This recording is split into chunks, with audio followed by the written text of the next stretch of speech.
আপার প্রাইমারির 85 number অঙ্কটা পড়ছি। কোনো একটি সংখ্যার 13 গুণ থেকে 4 গুণ বাদ দিলে 171 হয়, সংখ্যাটি কত? তো এরকম অঙ্ক থাকলে আমাদের খুব সহজে করা যায়। ধরি সংখ্যাটি এক্স, তাহলে 13 গুণ মানে 13x। তাহলে আমরা পাচ্ছি তা থেকে আবার 4 গুণ বাদ, তাহলে -4x সমান কত? 171। তাহলে আমরা বা লিখি, তাহলে পাচ্ছি কত? 9x সমান কত? 171। তাহলে x সমান কত হবে?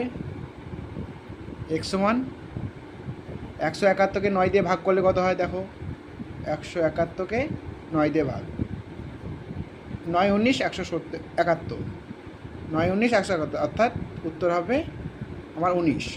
অপশন নাম্বার কোথায় আছে? Option number C, option number সিতে আছে।